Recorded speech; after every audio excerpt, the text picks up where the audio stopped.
Hello नमस्कार good morning सुप्रभात मेरे शेर से न्यू एसके स्टडी पॉइंट परिवार में आप सभी को दिल खोल के स्वागत करते हैं और आशा करते हैं कि आप लोग स्वस्थ होंगे। हर रोज़ की तरह आज भी एक क्वेश्चन लेके आए हैं और क्वेश्चन स्टार्ट करने से पहले एक ऊर्जा वाली लाइन होना चाहिए जिससे आपको क्लास के लास्ट तक एनर्जी प्रोवाइड करता रहे। तो कहा जाता है कि रख हौसला वो मंजिल भी आएगा, कि रख वो हौसला वो मंजिल भी आएगा, प्यासे के पास चलकर समंदर भी आएगा, और तू थक कर ना बैठ ए मंजिल के मुसाफिर, कि तू थक कर ना बैठ ए मंजिल के मुसाफिर, मंजिल भी मिलेगी और मिलने का मज़ा भी आएगा। तो चलिए हम स्टार्ट करते हैं इसी क्वेश्चन के साथ। और ये क्वेश्चन बस देखने के लिए एक क्वेश्चन है, बाकी इसको जब डिटेल्स करेंगे तो आपको पता चलेगा कि इसमें कितना क्वेश्चन आता है। पहला क्वेश्चन है कि क्वेश्चन नंबर है कि 1975 ईस्वी को भारतीय राजनीति को किस रूप में जानते हैं, कि 1975 ईस्वी का काल भारतीय राजनीति को किस रूप में जाना जाता है। ऑप्शन नंबर ए है देश में आपातकाल लागू हुआ था, ऑप्शन नंबर बी जनता पार्टी की सरकार बनी थी, ऑप्शन नंबर सी पहला आम चुनाव हुआ था, या option number D Indira Gandhi प्रधानमंत्री बनी थी। तो देखिए बेटा, सबसे पहले आपको जानना है कि इसका जो सही आंसर है option number A. Option number A, ये जो 1975 ईस्वी के भारतीय राजनीतिक काल है, इसको भारत में आपातकाल कहा जाता है। भारत में आपातकाल लागू हुआ था। आपातकाल लागू इसीलिए हुआ था क्योंकि आपातकाल लागू होने का कारण क्या था कि श्रीमती इंदिरा गांधी, उस समय कौन थी प्रधानमंत्री? श्रीमती इंदिरा गांधी। श्रीमती इंदिरा गांधी को क्या किया इलाहाबाद कोर्ट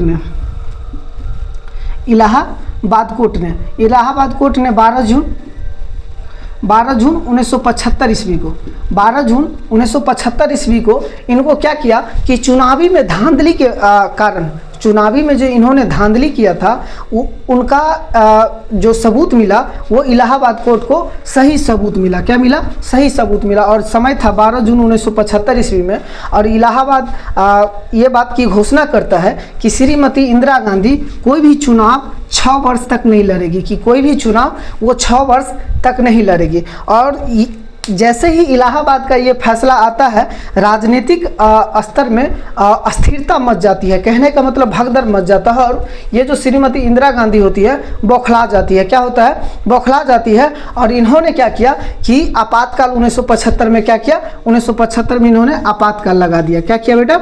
1975 में इन्होंने क्या किया? आपातकाल लगा लिया, आपातकाल लगा दिया। और आपातकाल लगाते ही देखिए, आपातकाल हम लोग 3 स्थिति में लगाया जा सकता है। एक तो अगर किसी देश में अशांति हो, अगर देश में अशांति फैल जाए, अगर दो बोला जाए तो सशस्त्र विद्रोह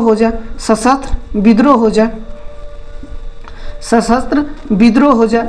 और तीसरा क्या है कि अगर बाहरी आक्रमण हो, क्या हो? बाहरी आक्रमण का संभावना हो तो क्या होता है? आपातकाल लगाया जा सकता है। क्या होता है? आपातकाल लगाया जा सकता है। तो आपने क्या समझा? इसका जो 1975 ईस्वी का भारतीय जो राजनीतिक काल का युग था वो आपातकाल लगा था। और इलाहाबाद का क्या था कि 12 जून 1975 में एक फैसला आता है जो चुनावी धांधली करती है श्रीमती इंदिरा गांधी, जिसके कारण क्या होता है? उन्हें 6 वर्ष के लिए प्रतिबंध लगा दिया जाता है, जिसके कारण उन्होंने क्या करता है, राष्ट्रपति को अनुमति से इन्होंने क्या करता है? आपातकाल की घोषणा कर देती है। और 3 स्तर पर देश में अशांति हो, शस्त्र विद्रोह हो और बाहरी आक्रमण हो। तो देखो, अभी तक आपातकाल 3 बार लग चुका है। अभी तक जो आपातकाल है 3 बार लग चुका है। पहला तो 1971 ईस्वी में, 1961 ईस्वी में, 1962 ईस्वी में भारत चीन के बीच युद्ध। दूसरा जो हुआ था 1971 ईस्वी में, क्या हुआ था? भारत पाकिस्तान का युद्ध, भारत चाइना का युद्ध, भारत और चीन के युद्ध में क्या लगा था? देश में आपातकाल लगा था। दूसरा कब लगा था? भारत और पाकिस्तान के बीच लगा था। भारत और पाकिस्तान के बीच लगा था। भारत और चमगादड़ पहला जो भारत और चमगादड़ चीन के लगा था, और दूसरा युद्ध जो हुआ था भारत पाक उसके समय 1971 में लगा था। और 1975 में क्या लगा था कि इन्होंने लगाया था कि देश में अशांति है। क्या है? देश में अशांति के तौर पे इन्होंने क्या किया था? आपातकाल की घोषणा कर दी थी श्रीमती इंदिरा गांधी। आपने समझा? और याद रखना है कि अनुच्छेद एक तो 352 होता है, 356 होता है, 356 356 होता है और 360 होता है। क्या होता है? 360। ये 352 है। इसी अनुच्छेद के दौरान हम लोग क्या हमारे देश संविधान के अनुसार क्या होता है कि आपातकाल की घोषणा होती है। क्या होती है? और अभी तक कितना बार लग चुका है? 3 बार। 356 के अनुसार क्या होता है कि भारत में राष्ट्रपति शासन लागू होता है। क्या होता है? 356 के अनुसार भारत में राष्ट्रपति शासन लागू होता है और अभी तक कहा जाता है कि लगभग 125 बार लग चुका है, या कहीं कहीं आपको देखने को मिलेगा 111 बार भी लग चुका है। तो अभी तक कितना, अगर सही एनसीईआरटी के अनुसार देखा जाए तो अभी तक देश में 125 बार राष्ट्रपति शासन लागू हो चुका है और 26 राज्य में लागू हुआ है। अभी तक 26 राज्य में लागू हुआ है और दो ऐसा राज्य है जिसका नाम है, एक तो नाम है छत्तीसगढ़ और एक का नाम है तेलंगाना। ये दोनों राज्य में अभी तक राष्ट्रपति शासन नहीं लागू हुआ है और वैसे 125 बार लग चुका है। और कितने राज्य में लग चुका है? 26 राज्य में लग चुका है। और सब जानना है कि सबसे जो प्रथम बार राष्ट्रपति शासन लागू हुआ था, प्रथम बार, वो कौन सा राज्य में लगा था? वो था पंजाब। कौन था? पंजाब था। पंजाब में सबसे पहले राष्ट्रपति शासन लागू हुआ था। और याद रखना है कि 360 होता है वो वित्तीय आपातकाल होता है। वित्तीय आपातकाल कब होता है? जब देश में आर्थिक स्थिति कमजोर हो, भूखमरी हो जाए, या मतलब वित्तीय स्थिति क्या है कि देश की धन की कमी हो या स्थिति गंभीर हो जाए, भूख, जैसे अभी पाकिस्तान में हुआ था, वहाँ मतलब उसी को क्या बोला जाता है? वित्तीय आपातकाल। और अच्छी बात है कि अभी तक देश में एक बार भी वित्तीय आपातकाल नहीं लगा है। वित्तीय आपातकाल नहीं लगा। आपने पूरा समझा कि राष्ट्रपति शासन 356, आपातकाल 352, 360 वित्तीय, और राष्ट्रपति अभी तक 125 राष्ट्रपति शासन अभी तक 125 बार लग चुका है। और छत्तीसगढ़ वो पहला, छत्तीसगढ़ में क्या है कि छत्तीसगढ़ और तेलंगाना में अभी तक एक बार भी राष्ट्रपति ने शासन लगा है। और सबसे प्रथम बार जो लगा है वो पंजाब में लगा है। कहाँ लगा है? पंजाब में। और याद रखना है कि मणिपुर में सबसे अधिक बार लगा है। मणिपुर में सबसे अधिक बार लगा है, 11 बार। और आप लोगों के लिए एक क्वेश्चन है कि आप कमेंट बॉक्स में बताएंगे कि बिहार में अभी तक कितना बार राष्ट्रपति शासन लागू हो चुका है। आपने समझा। दूसरी बात क्या है कि जनता पार्टी जब ऑप्शन में है तो इसको भी तोड़ने का प्रयास करते हैं। देखिए, जनता पार्टी एक था 1951 में, कौन था? भारतीय जनसंघ की स्थापना होती है। भारतीय जनसंघ पार्टी की स्थापना होता है 1951 में। क्या होता है? भारतीय जनसंघ के रूप में एक पार्टी की स्थापना होती है। कि कौन करता है? श्यामा प्रसाद मुखर्जी। कौन करता है? श्यामा प्रसाद मुखर्जी। 1951 में श्यामा प्रसाद मुखर्जी कौन सा पार्टी का स्थापना करता है? भारतीय जनसंघ की पार्टी की स्थापना करता है। क्या करता है? भारतीय जनसंघ पार्टी की स्थापना करता है। और यही पार्टी क्या होता है? 1975 जब आपातकाल लगता है, इसके बाद क्या होता है कि 1977 में ये पार्टी टूट के कौन सा पार्टी बन जाता है? जनता पार्टी। कौन सा पार्टी बन जाता है? जनता पार्टी। कौन सा पार्टी बन जाता है? जनता पार्टी। ये 1977 में टूट के कौन सा पार्टी बन जाता है? जनता पार्टी। और याद रखना है कि 1977 ईस्वी में ही भारत में सबसे पहले गैर कांग्रेसी सरकार बना था। जनता पार्टी की ही सरकार बना था, जिसका नाम क्या था? मोरारजी देसाई। क्या नाम था बेटा? मोरारजी देसाई। क्या याद रखना है कि 1951 में श्यामा प्रसाद मुखर्जी द्वारा एक भारतीय जनसंघ की पार्टी की स्थापना होती है। और 1975 में क्या होता है? आपातकाल के बाद वो पार्टी टूट जाती है और 1977 में वही पार्टी एक जनता पार्टी के रूप में उभरती है, जिसका ये जो आपातकाल के कारण क्या हुआ था? इंदिरा गांधी का इमेज गिर चुका था। आपातकाल के कारण क्या हुआ था? इंदिरा गांधी का इमेज गिर जाता है। और 1977 में सबसे पहली बार भारतीय जो गैर कांग्रेसी सरकार बनता है। और कौन बनता है? प्रथम प्रधानमंत्री, गैर कांग्रेसी प्रधानमंत्री कौन है? वो मोरारजी देसाई है। कौन है? मोरारजी देसाई है। यही पार्टी क्या करता है? यही जनता पार्टी 1980 में जाके क्या करता है? 1980 में जाके क्या करता है? 1980 में जाके यही जनता पार्टी बीजेपी बन जाता है। क्या बन जाता है? बीजेपी पार्टी, जिसको बोला जाता है भाजपा। क्या बोला जाता है? भाजपा, यानी भारतीय जनता पार्टी बन जाता है। और जिसका नींव कौन रखता है? अटल बिहारी वाजपेयी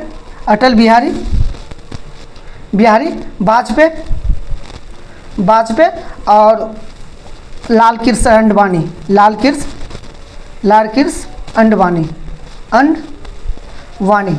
क्या रखना है याद कि यही पहले आपने क्या समझा, 1951 में श्यामा प्रसाद मुखर्जी ने एक पार्टी की स्थापना की थी जिसका नाम क्या बोला जाता है, भारतीय जनसंघ पार्टी। वही पार्टी 1975 में आपातकाल के बाद टूटती है और जनता पार्टी का निर्माण करता है 1977 में। और जनता पार्टी सबसे पहले भारत में गैर कांग्रेसी सरकार बनाता है, जो प्रधानमंत्री का नाम होता है मोरारजी देसाई। और वही पार्टी 1980 में फिर टूट के ये जो अलग होता है अटल बिहारी वाजपेयी, उसी बीजेपी यानी बीजेपी की स्थापना 1980 में करता है कौन, अटल बिहारी वाजपेयी और मोरारजी देसाई। आपने समझा इतना, चलिए इसको मिटाते हैं, फिर हम आगे समझते हैं कि क्या है पहला आम चुनाव, इसको मिटा देते हैं।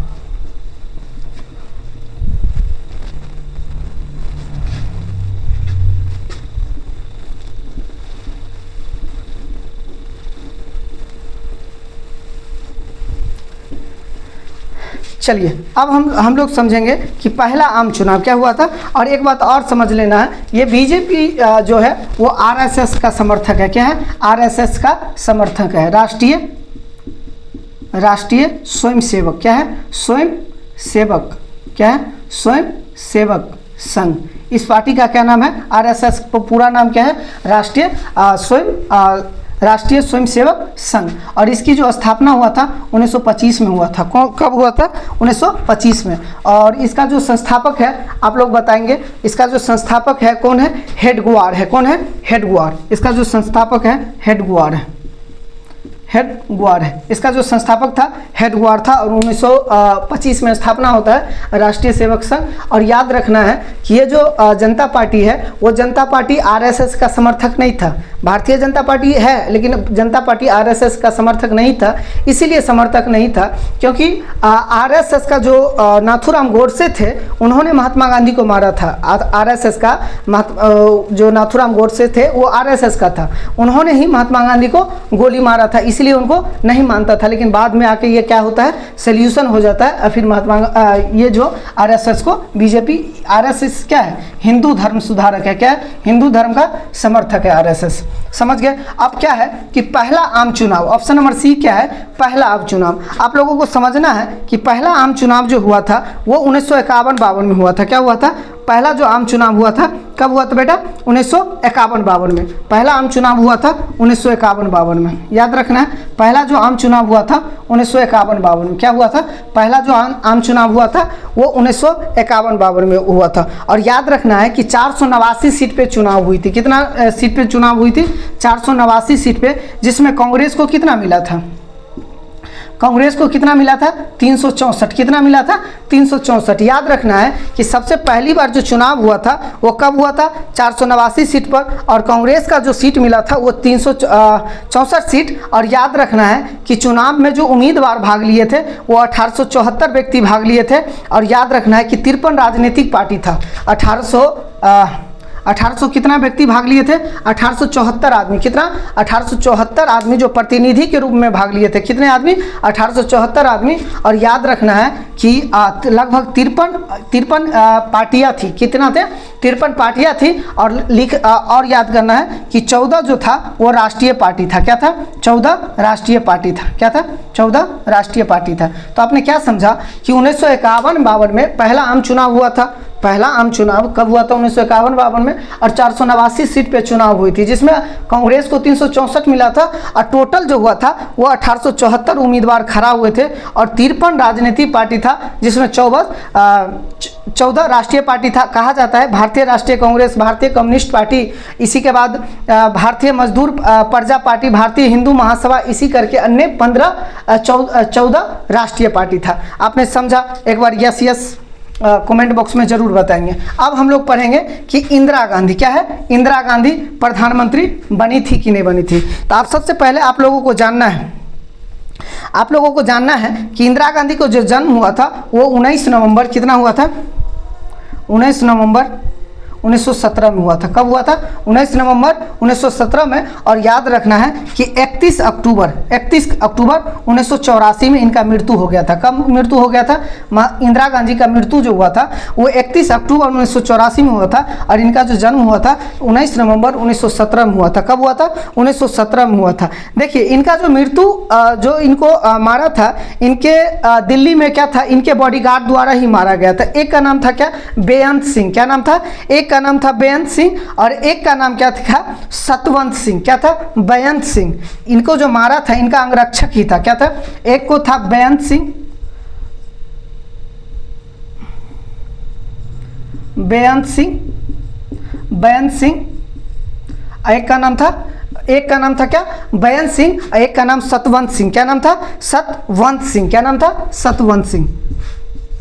सतवंत सिंह। अब देखिए ये इसको मारा क्यों? ये इंदिरा गांधी का जन्म 19 नवंबर 1917 में हुआ था और इनका जो मृत्यु हुआ था 31 अक्टूबर 1984 में हुआ था। और इन्हीं का दो अंगरक्षक था जो सिख धर्म का था। क्या था? सिख धर्म का। उन्होंने क्या किया? उसका नाम था बेअंत सिंह, एक का नाम था सतवंत सिंह। क्या नाम था? सतवंत सिंह। इन्होंने इनको गोली मारा, लगभग 30 राउंड गोली चलाई। 30 गोलियां इनके शरीर में दाग दी। कितने दाग दी? बहुत नजदीक से का बॉडीगार्ड था दिल्ली में, 30 गोली दाग दी। देखिए मारने का क्या रीजन था, इसको आप इसको मिटा देते हैं। मारने का क्या रीजन था कि इन्होंने क्या किया था कि एक ब्लू स्टार ऑपरेशन चलाया था। Operation blue star. क्या है? Blue star. वो 1 जून से लेके 10 जून तक ये ऑपरेशन चली थी। 1 जून से लेकर 10 जून तक ऑपरेशन चली थी 1984 में। 1 जून से 10 जून तक कौन सा ऑपरेशन चला था? Blue star. 1 जून से 10 जून तक कौन चला था? Blue star. इसमें क्या था कि दमदमी टकसाल का नेता था। क्या था? दमदमी टकसाल पार्टी का नेता था जिसका नाम था क्या? भिंडेवाला। क्या नाम था? भिंडेवाला। एक का नाम था भिंडरावाला। क्या नाम था? भिंडरावाला। क्या नाम था? भिंडरावाला। एक का नाम था कुसनैल। क्या नाम था? कुरनैल। क्या नाम था? कुरनैल सिंह। एक का नाम था भिंडेवाला और एक का नाम क्या था? जनरल सिंह। क्या नाम था? जनरल सिंह। इसको इंदिरा गांधी क्या समझता था कि ये सिख का आतंकवादी है। क्या है? सिख का आतंकवादी है और ये स्वर्ण मंदिर में छुपा था। अमृतसर पंजाब में जो है, पंजाब के अमृतसर में स्वर्ण मंदिर में इन्होंने अपना अड्डा बना लिया था। क्या बना लिया था? अड्डा बना लिया था। और इंदिरा गांधी ने ब्लू स्टार ऑपरेशन द्वारा सैनिक को अनुमति दी और 1 जून से लेकर 10 जून तक ये ऑपरेशन चला था 1984 में। और भिंडेवाला और जनरल सिंह ये दोनों को क्या कर दिया था? ये दोनों को उसी में मार गिराया था। उसी में क्या किया था? मार गिराया था। और इसी के विरोध में क्या किया था? इन्होंने क्या समझा? ये जो बेअंत सिंह था और सतवंत सिंह था, इन्होंने क्या समझा कि सबसे पहले तो ये जो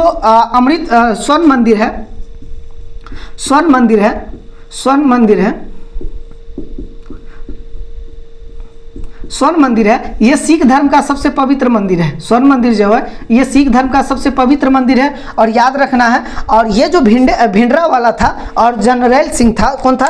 जनरल सिंह था। ये दोनों सिख धर्म से ही था। तो ये क्या है? और बेअंत सिंह और सतवंत सिंह भी क्या था? सिख धर्म से। इन्होंने किस बात का बदला लिया कि इन्होंने कहा कि मेरे जो धर्म है उनके साथ उन्होंने गोलाबारी की है। इन्होंने क्या किया था कि इस मंदिर में गोलाबारी करवाया था। क्या करवाया था? गोलाबारी। वो जो नहीं निकल था स्वर्ण मंदिर से, तो फिर इन्होंने क्या किया था? गोलाबारी करवाया था। जिसके कारण क्या हुआ था? इन्होंने कहा कि मेरे जो स्वर्ण मंदिर, जो पवित्र मंदिर है, उन पे गोलाबारी करवाया। और दूसरी बात क्या है? इन्होंने जो भिंडरेवाला और जनरल सिंह को दोनों को क्या किया? ये जो दोनों को क्या करता था? सिख धर्म में हीरो मानता था। क्या करता था? हीरो मानता था। ये दोनों को क्या किया?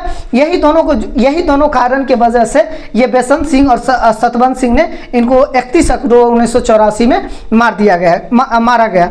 देखिए याद रखना है कि स्वर्ण मंदिर में जो गोलाबारी हुआ था उसमें 83 सैनिक शहीद हुए थे। कितना हुए थे? 83 सैनिक शहीद हुए थे। याद रखना है 83 सैनिक शहीद हुए थे।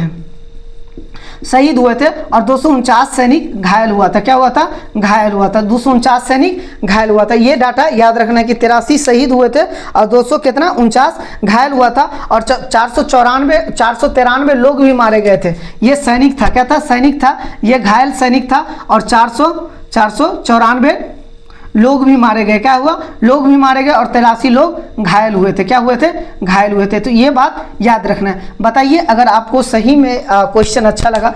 मैंने बताया कि 1975 में जो भारतीय राजनीतिक किस रूप से जाना जाता है, मैंने सभी ऑप्शन को बारी बारी बहुत अच्छी तरह से तोड़ा। अगर वीडियो सही में अच्छा लगता है तो ज़रूर लाइक करें, चैनल को सब्सक्राइब करें। अगर यूट्यूब पर आप देख रहे हैं तो वहाँ चैनल को सब्सक्राइब करें। यदि फेसबुक पर आप देख रहे हैं तो उसको फॉलो करें और बताइए कि आपको कौन सा टॉपिक जानना है। फिर कमेंट बॉक्स में लिखेंगे तो हम अगले टॉपिक लेके आएंगे। तब तक के लिए ऑल द बेस्ट। आपका दिन शुभ हो। मिलते हैं नेक्स्ट वीडियो में इसी के साथ।